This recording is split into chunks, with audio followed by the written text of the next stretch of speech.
Hello, everyone. I'm Chester44, also known as Fly, and welcome to this Let's Play of Wrath of the Righteous. Last episode, we took care of a few small things I happened to find down in the southernmost reaches of the World Wound, or at least the southernmost that we can reach. And now we've made it back to Dresden. We've cleared out a few things regarding loot. Let's head into the Citadel. I think there's some things happening in here. An old half-elf woman bows to you. She is stately despite her years, with gray strands in her carefully combed hair and a graceful figure. Ria Neath, representative of the Dazzle & Co. trading house in Nerosian, at your service. The woman hands you a business card printed on expensive paper with gold lettering. I have a formal offer for the merchants of Dresden regarding the procurement of construction materials, and a more personal matter which I'm afraid only you can help me with. Do you want to trade here? Yes, for a while. I have product samples of what our trading house has to offer.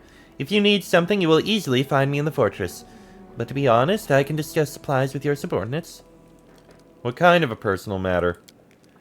I would prefer not to talk about it here. Please, find me in the fortress, then we'll talk. Alright, I will find you when I have the time. Thank you. Huh. Okay, clearly we need to go speak with her immediately. We do it my way.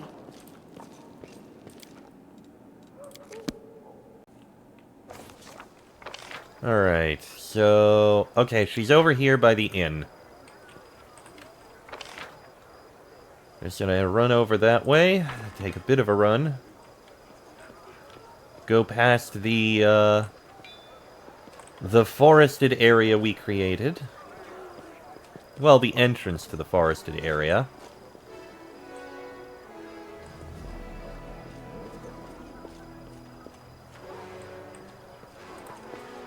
Ria Neath.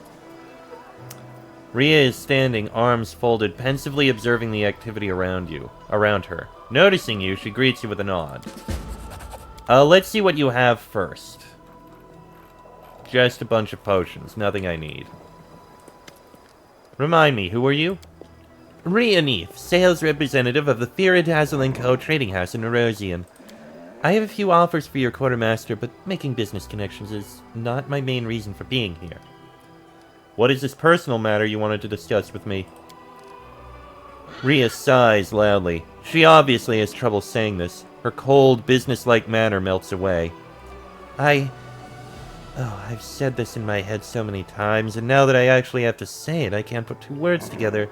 I want to talk to my son very much, but he is avoiding me. I know you are friends, or at least he listens to you. If only you could convince him to at least approach me. Just a minute. What is your son's name? I know no one by the name of Neath. Oh, of course, forgive me. Neath is not a real family name exactly. My husband didn't have any at all, and neither did I. We took the name of the village he lived in. My son's name is Lan. He knows I'm here and is hiding from me. I can't blame him, but I might never have another chance to make amends and tell him I love him. Ah. And why doesn't Lan want to see you? Isn't it obvious? I gave up and abandoned him. The day his father and I decided to go our separate ways, that was that. He must resent me, or hate me. Maybe he's ashamed of me, or maybe he's wiser than me. Some children shouldn't meet their mothers. There's no point in reopening old wounds. But I still want to see him so much. A half-elf married a mongrel. How did that happen? When it comes to love, does it matter who you are? Back when I was young, I was a smuggler. One day, my friends and I were attacked by our rivals. They were in such a hurry to get their plunder, they didn't even finish us off. They just threw us into a well. I ended up in the mongrel tunnels. Kin was young and curious. Luckily, our boots interested him less than we did. He brought me back to life. I screamed and stabbed him. That was probably a sign that our marriage wouldn't be a happy one. And still, we loved each other. He took care of me and was always ready to make me laugh. He was optimistic, but not the most driven man. I, on the contrary, was too driven. I dragged him to the surface. I believed back then I could move mountains if I just wanted it hard enough. But it didn't work out. Why did you abandon your son?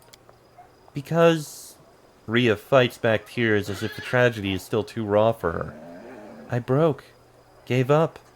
Convinced myself that it was our decision, not my decision, that it would be better for everyone.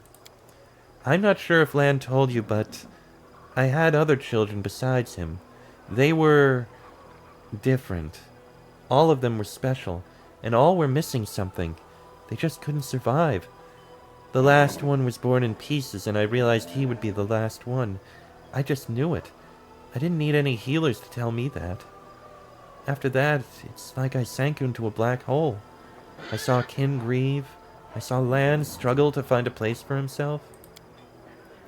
The neighbors felt no pity for us when they heard about our struggles. They accused us of worshipping demons, Lamash to anyone. And I realized I was to blame for all of it. For making Kin go up to the surface, for deciding to have children with him no matter what, for appearing in Kin's life, having Lan, and for what? So he could suffer? Kin and I discussed it. He said he would take our son and go to his tribe. We both thought we were relieving each other of a terrible burden, that at least we would be making Lan happy, because he would grow up among his own kind. I still ask myself if we did the right thing. If Lan doesn't want to see me, there was nothing right about it. What kind of mother could abandon her own child? Yes, I agree. Alright, I will find your son. Rhea nods, trying to maintain her composure, but her tears are glistening in her eyes. Thank you. This means so much to me. I wanted to ask something else. It might be rude, but I'm worried about Lan, so... Is he just one of your fighters? Nothing more? Forgive me for being tactless, but people say he is often seen with you. I haven't figured out how I feel yet. I mean, he's a friend. I see. Forgive me. I suppose it's too late now for me to start worrying about his happiness after so many years. But I couldn't help but ask. Right. Lan? Clearly we need to talk. Or you need to talk.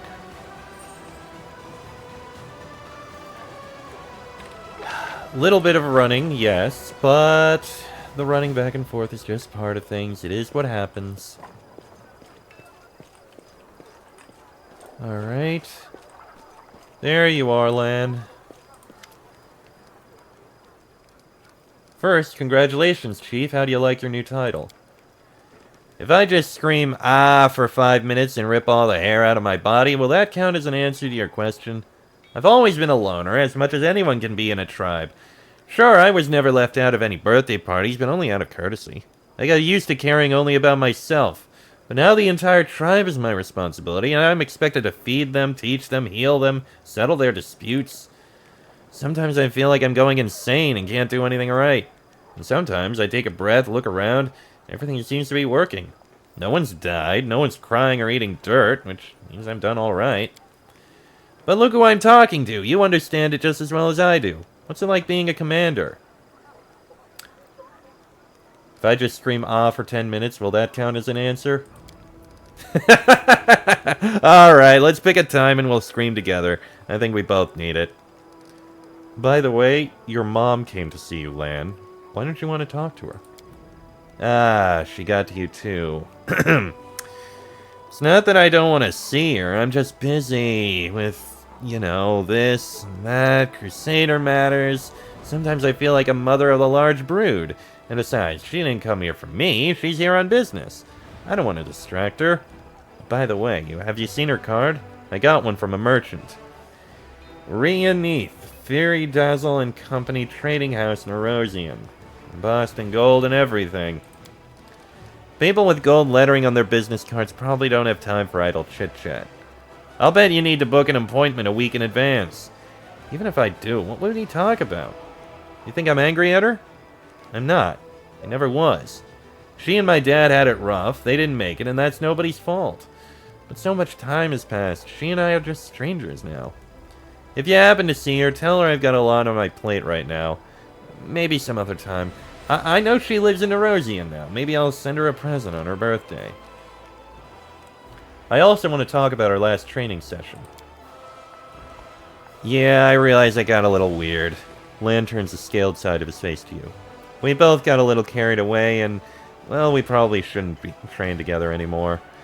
It wasn't the best idea. Besides, I lied to you about my intentions. I couldn't just come out and say that I wanted to spend some time alone with you, get to know you better. I'm sorry for lying to you. You've nothing to be sorry for, no offense taken. Lan turns his human side to you and smiles. To be completely honest, I liked it.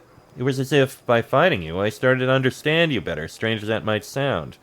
And, of course, it's flattering to have a beautiful woman completely focused on me, never taking her eyes off me. Even if she is thrashing me in the process. We can talk about a relationship. An opening like that never bodes well. I'm happy with things as they are. We can keep seeing each other. And I thought you were about to say something terrible. Maybe you wanted to, but you changed your mind when you looked into my big, imploring eyes. Anyway, thank you. I will try not to disappoint you. Okay, I guess maybe for now we have a relationship with Lan going on. Sure, why not? He's a nice guy. Now, let's go talk to his mom again. Once again, a little bit of a run.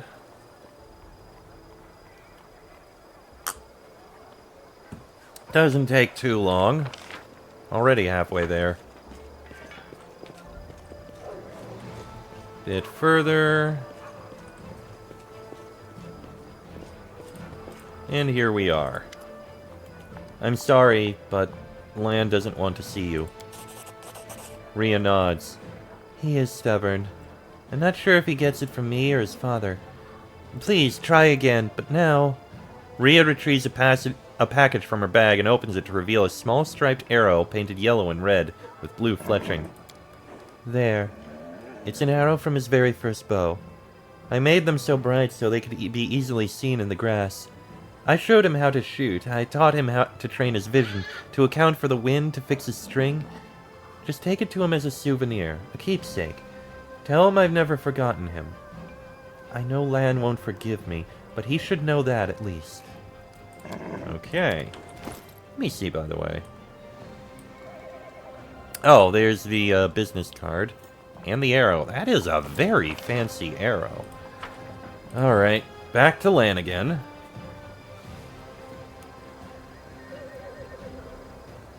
Once again, a little bit of a run. Back and forth, such as it goes.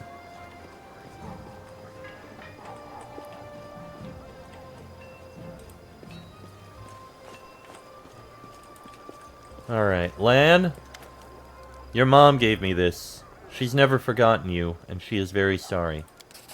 Lan takes the arrow carefully and examines it. This is my toy. From when I was a kid. It's... Suddenly he breaks the arrow with his clawed hand and flings it behind his back. It doesn't matter. Not anymore. She made her choice and my dad let her. I don't want to blame her. I have no right to. Lan catches his breath and smiles with the human half of his mouth. Sorry, I must have woken up on the wrong side of the bed today. Sitting around Dryzen for too long is bad for me. I start getting irritated by the smallest things. I'm always in the best mood when I'm killing demons in the wound. Don't tell her I threw away the arrow, and please tell her I don't want to see her.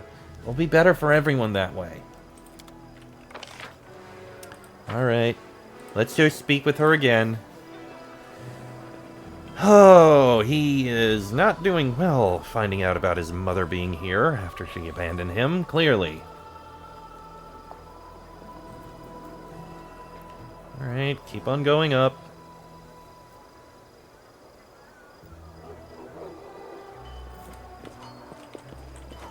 Alright, Rhea, he threw the arrow away. I'm sorry. Rhea grits her teeth, holding back tears, and tosses her head proudly. Alright. Alright.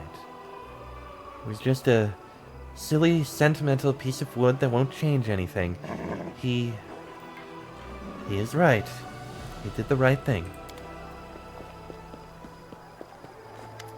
Lan strides up to Rhea and stops as if he's hit an invisible wall.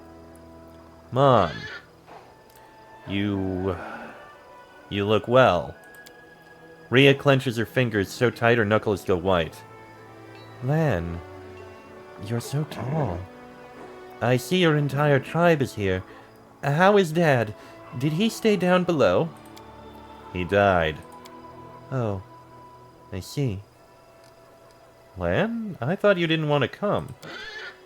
I still don't want to be here. But I would be a coward if I didn't come. It's alright, Mom. I'm not angry with you. I've just been very busy. Rhea looks away. You're lying. Am I not even worthy of your anger, Lan? Do you hate me that much? Is that all you have to say to each other? Why don't you finally reconcile? Because we never fought. I don't understand why this is such a big deal. Alright, we said hello. I've done my filial duty. Do you hate me, Lan? Mom, of course not. I understand. For years, I've blamed myself for you and Dad trying to live like a normal family and have more children. If I hadn't given you false hope by being born alive and almost human, grief wouldn't have broken you. If anyone is to blame, it's me. I don't have the right to be angry with you. What does it matter if you have the right or not? Say what you really feel. I can't joke my way through this, can I? Do you want me to turn to my mother and say, Mom, it doesn't matter that my last brother was taken out of you piece by piece? It doesn't matter that you've been banished from everywhere because of Dad and me. None of that matters because a selfish brat wanted to have a mom and still does even after growing up into a man? Is that what you want me to say? No, that will never happen. Never. You've already said everything you need to, sweetie. And you've never been a selfish brat. Headstrong and a little lazy, maybe, but never selfish. Forgive me. I love you so much, whether you believe it or not. I'm sorry that I wasn't strong enough to be the mother you deserve. Lan gives up. His face falls like someone let all the air out of him. I forgive you. I love you too. What I said just now, I went too far. I was so lonely without you, and angry at you, at Dad, and at myself most of all. I know, Lan. I'm so sorry. Rhea quickly wipes away her tears and smiles. You silly little cave potato. Don't you dare be angry at yourself. I've never regretted having you, not a single day. You know, I'm leaving soon, but when the war is over, find me in Erosium. We'll visit your brothers together. I made sure their graves were looked after. Well, do you agree? Lan gulps and nods without saying a word. Oh. Despite everything, they missed each other. I think I have the best son. Oh, in the entire world, isn't it? I'd like you to stay longer. And what will they say about you in Legends? Lan, who went to the crusade with his mommy? Warriors of Dresden, would you get a load of this? My own mother is humiliating me.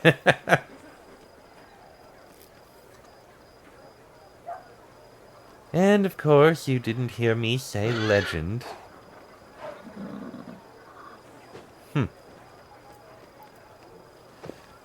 Okay. Lan is up there. I do want to try something. If we walk into, oh. Hang on, there was more being said. You've grown so big. Not the little potato I remember. How come no one has snatched you up and married you? Mom, did you know that grown men whose mothers call them little potatoes in the middle of Dresden don't tend to have much luck with the ladies? Well, I mean, apparently he had some luck. Possibly, depending on how you look at it, the best luck. This is just a thing. I just want to see if I can walk into the Citadel, walk out, and talk with Lan again. Because if so, he might have something to say about having met up with his mother. Wait. Oh, that's how I can get to the commander's court.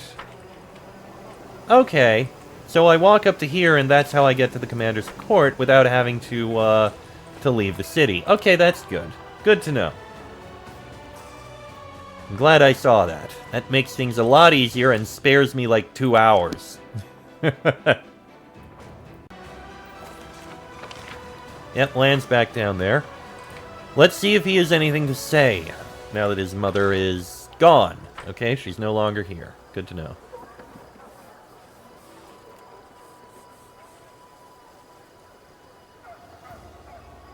I think this will basically be the end of this episode, probably. Shorter, maybe, but it's no big deal. Alright. So, Lan, how do you feel about reconciling with your mom? Lan scratches his head pensively. It's weird. I think I feel happy about it, but I also feel like the rug's been pulled out from under me. You know, I never even admitted to myself that I was angry at her. I didn't let myself even consider it. I took all my anger out on myself, on the demons, and still, it was like I was carrying around a huge boulder. And now that that weight is gone, I don't know how to live without it. She went back to Nerosian, but she gave me her address. It's strange to think I can write to her, tell her what's on my mind, ask for her advice. I was used to her not being around, to the idea that she was gone forever. Now I have to get used to her being in my life. Thank you, Phalai, for not letting me off the hook. I was mad. I'd have sooner run into the world and hugged a demon than gone to see her. But it turned out you were right. Thank you. I don't know what the situation is with your parents, but if you get the chance to hug your mom, do it. I wish I could. Do you still want revenge on the demons for your family's suffering, or has something changed? You know, I guess something has changed. I really wanted to make the demons pay for everything. For mongrels being cast out, for my mom's tears, for my dad's early death, for the lumps in my porridge. But after I reconciled with Mom, I realized a lot of things. I realized that I just hate feeling helpless, that's it. Whenever I don't know what to do, I start thinking everything is my fault. I thought I hated the demons, but I actually just hated myself. Before this crusade, I'd never even met a demon. And then, when I saw what they'd turned Wenduog into, what they were doing on the surface, it's like everything suddenly became crystal clear. I realized that demons must be destroyed not because they spat my ancestors' soup way back when, but just because they are the evil that we must defeat if we want to live. I watched them die from my arrows, and I know I'm doing the right thing. Of course, it's a drop in the ocean, but as long as my hands obey me, as long as my eyes can see the target, I still have hope that I can do something important. There's still time for that. Alright then. And with that, I am going to end this episode here. Next episode, I'm going to let a couple days pass in the crusade to try and improve things a bit more, because I think that kinda needs to happen a bit. Things should go relatively well there. So let me just head into the Citadel, and yeah.